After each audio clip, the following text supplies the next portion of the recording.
Welcome to Pigskin Over Pizza. I'm your host, KCP, without Derek today. I got my pizza here,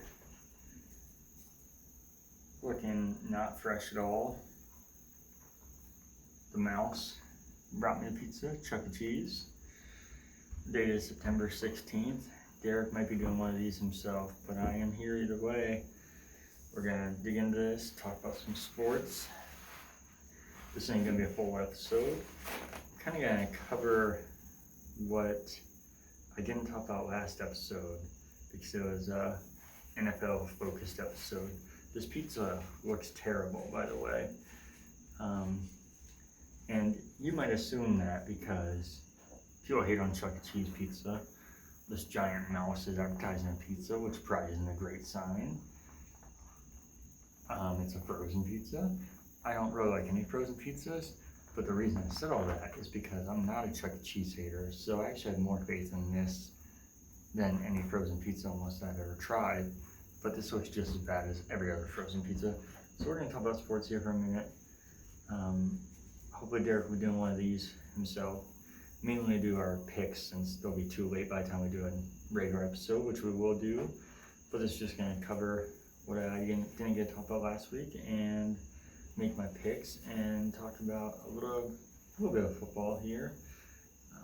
We'll get into this here.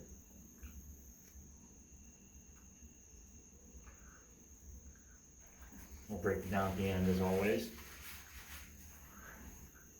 Now let's start with the NFL, or football, as it were.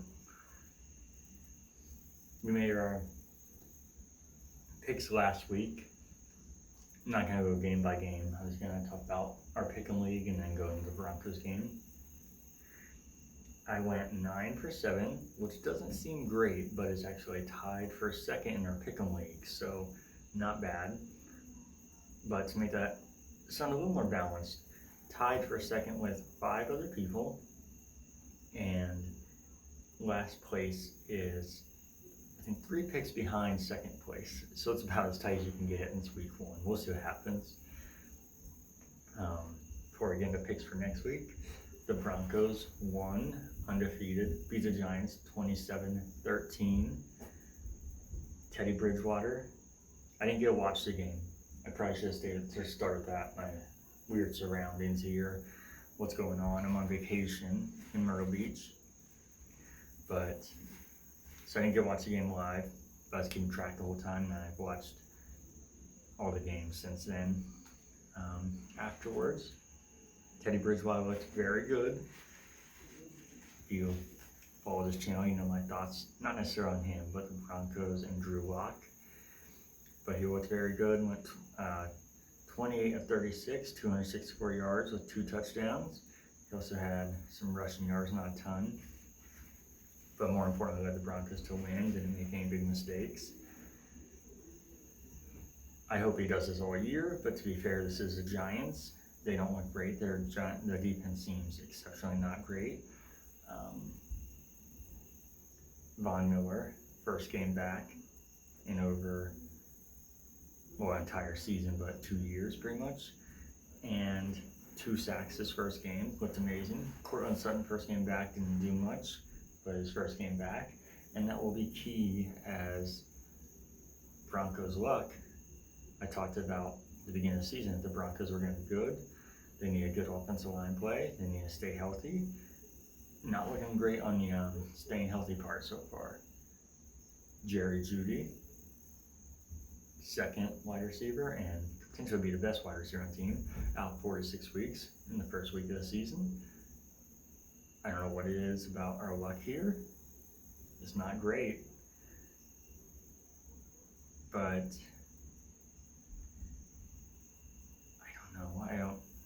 I'm sad is what I'm getting at. Kind of sad that I'm eating this too. It's not helping. But they are undefeated. We'll see if he can continue this on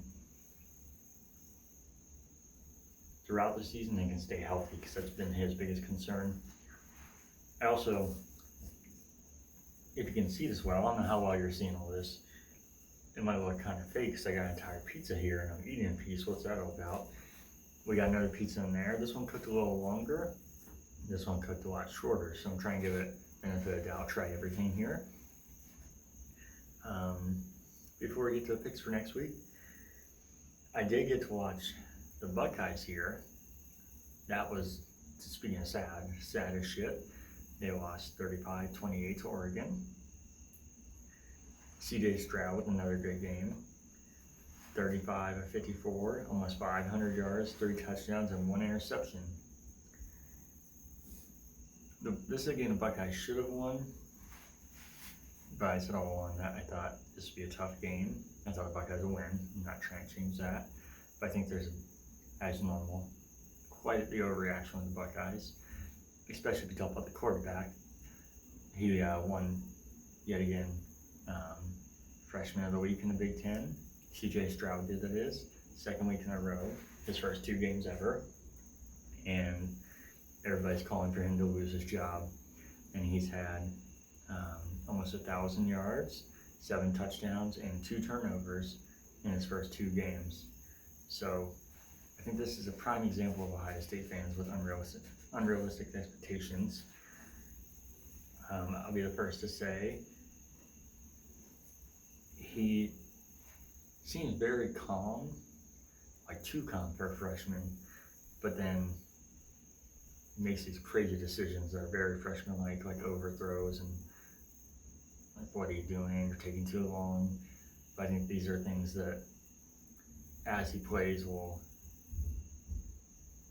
kind of pan out. And I think he has all the skill, and the fact that he is so calm, almost seems too calm for a freshman.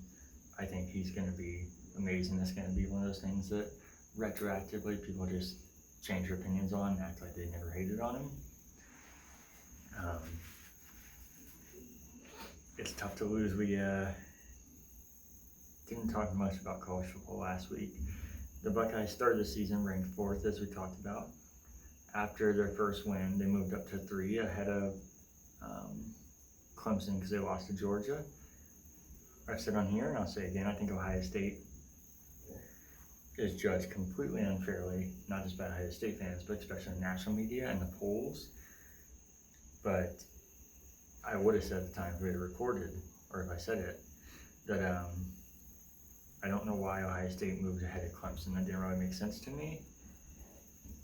And I say that because I'm going to call it both ways. I'm not just trying to be Ohio State homer. And this week, after they lost to Oregon moved up to 4. Ohio State moved to 9. I think it's odd that they have the same record as Clemson and they fall behind now. Kind of conflicts what they said a week before. But that is how they're going back to these rankings. It's when you lose, not necessarily how or who you lose to. So this sucks for Ohio State, but they have so much room to make up and so much time that they can still get a playoff spot. I think that's what people are losing sight of, and I think CJ Stroud will be the one to do it. I think Ohio State fans will have a different take on that as the season goes on. What is nuts is to see Cincinnati, the Bearcats, ranked ahead of Ohio State at 8th. I love Cincinnati, but that's just a mind-blowing thing to see, especially living in Ohio. So let's get into picks for this week for the NFL. So I made my pick already for Thursday night because I'm recording this as the Thursday night game is going, so I wanted to at least get that one in because I don't want to miss it since I'll be recording too late. I picked the Giants. Only 21% of people did, 79% picked Washington. Let's see what the score is right now. Oh, it's looking like a good, 29-27 Giants with 5 seconds to go. Washington has the ball. He might be able to kick a field goal. So my reason for picking the Giants, even though it's a landslide Washington, is I don't think it's a pretty even matchup, toss-up, but then they lost Ryan Fitzpatrick. Washington did for, I think, 7 out of 9 weeks. So I figured I'll give the Giants the edge into the toss-up, so I'm kind of surprised. I think it's already kind of like 60-40 Washington, but then you lose your starting quarterback. I think that has to give the edge to the Giants. So I picked them. We'll see if they'll, I almost said the Redskins. if the football team can get a field goal here, ooh, they sure did. 30-29 into regulation. Well, I'm a sad pup. That just looks like an impressive win without seeing it. But I'm a sad pup. Alright, so let's make our picks here. We have the Bengals versus the Bears. 59-41. Bengals is the favorite. I'm going to pick the Bengals here. They already started 1-0, so it'd be crazy to have them start 2-0. I think this is really a toss-up. No, I'm saying I think maybe I should pick the Bears because they're the home team. But we'll stick with the Bengals. I didn't pick them last week. We have the Texans versus the Browns. 94% of people picked the Browns. 6% picked the Texans. I actually would not be shocked if the Texans win this. I know I'm a Browns hater, but I'm going to pick the Browns. I'll give this one to them. And then if they lose, it'll be that much more funny. The Rams versus the Colts. 94% to 6. Dear God. I think that should be way closer than that. I think the Rams will win, but that should be like 60-40, 70-30, somewhere between there. I'm also going to go through after this if I haven't naturally picked a team that is under 20% underdog, because me and Derek said we pick at least one of those a week. The Bills versus the Dolphins. 84-16 with the Bills having the advantage. Both the Bills are 0-1, the Dolphins are 1-0. But I think the Bills are too good. I don't think anybody expected them to start out 0-1 to begin with. The Dolphins looked good, but I give the Bills a win on that. The Patriots versus the Jets, both 0-1, 90-10. The Patriots didn't look that great, but I think they should definitely be able to beat the Jets with the Patriots. The 49ers versus the Eagles, 73% to 27%. I'm surprised the Eagles won the first one. I'm going to go with the 49ers. They played even better than I thought they would. The Raiders versus the Steelers, both 1-0. The Steelers was 76%. The Raiders was 24%.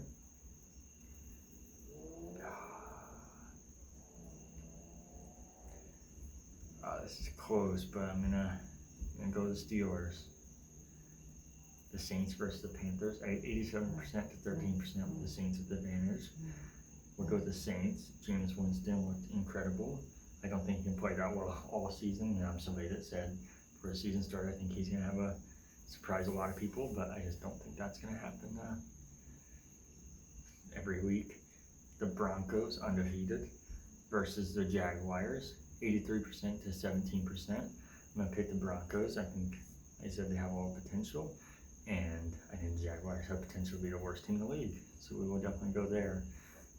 The Vikings versus the Cardinals. Only 8% for the Vikings, 92% for the Cardinals.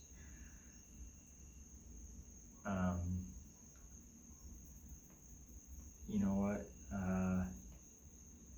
No, we're going to hold off. So I'm going to go to the Cardinals.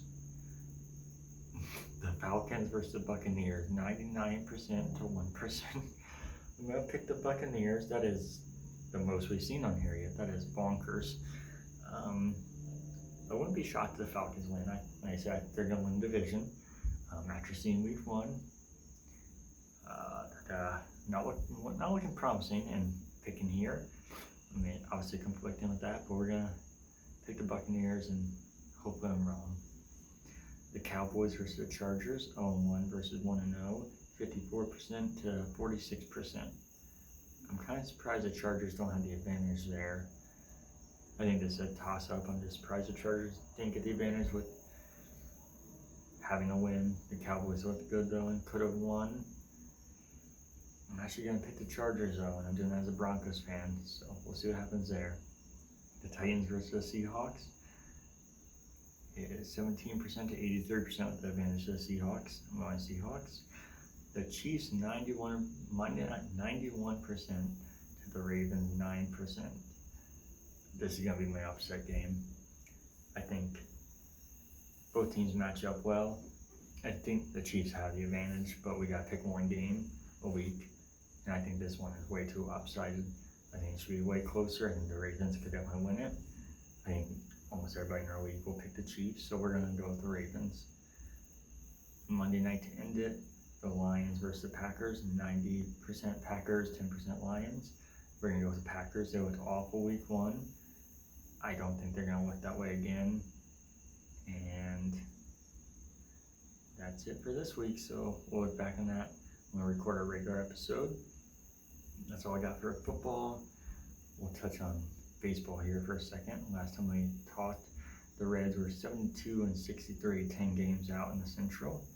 They are now 76-71 and 13.5 back in the Central, and they have now fallen out of the wild card spot, 1 game out of the fucking Cardinals. So hopefully they can climb back up, because I need some Reds playoffs. The weather's been perfect for it. We need it. That's all I had for baseball. Getting to soccer here. So I kind of just touching on things here. Not going to be a normal episode. Last time I talked, the Crew were 7-6-9, good for 27 points. 1 game out of the playoffs, or 1 spot out of the playoffs. They're now 8-6-11, good for 30 points, and they're now in 10th place, which they were in 8th place. I don't think I said that. Top 7 teams make the playoffs in each conference. So they need to get going. That's still only a win out of the playoff spot, though. Atlanta is the 7th spot with 33. You get 3 points for a win. So let's go Crew. The last game they played with a fantastic game. They're down 1-0 most of the game. They scored 2 goals within the last 20 minutes, I think it was. Miguel Berry, again, the hero. I'm pretty positive I said Michael Berry when I was talking about him a couple weeks ago. So total disrespect, because I'm talking about him being a hero, and I fucked it up. So I haven't gone back to look at that, but I'm pretty confident in that.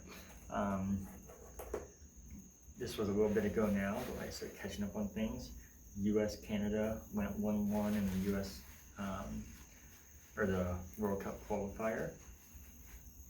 And then the only other things I had was hockey, and these are outdated things I've been meaning to talk about.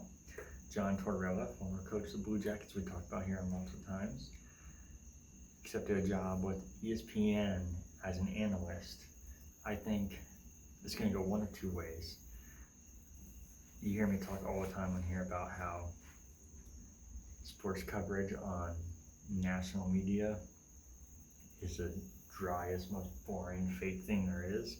So I think with his personality, it's going to become super entertaining again, or it's going to be the complete opposite, where they control him and try and make him form into all these other people, and it's going to fizzle out and he's going to be done with it. I hope it's definitely him being himself, because I think that'll make it entertaining again, but we'll see. And then the only other thing that I had here, Pierre-Luc Dubois, former Blue Jacket that you've heard me hate on here before, but this is really cool. I just gotta show respect where it's due. When he was with the Blue Jackets, he wore number 18. When he went to Winnipeg, he got traded there, he switched to number 13. But the reason saying all that, and where the cool part comes in, is he announced this year he's gonna wear number 80 for Matisse Kipling. Sorry, I was looking at something just popped up. But the former Blue Jacket that had a terrible death a couple months ago. So as much as I hate him, I think that's a really cool thing to do. So had to show respect there. And then that's it for sports. This pizza sucks ass. It's terrible. You might be able to tell how I was barely eating it. I tried to try both pizzas so I could give it a fair shot.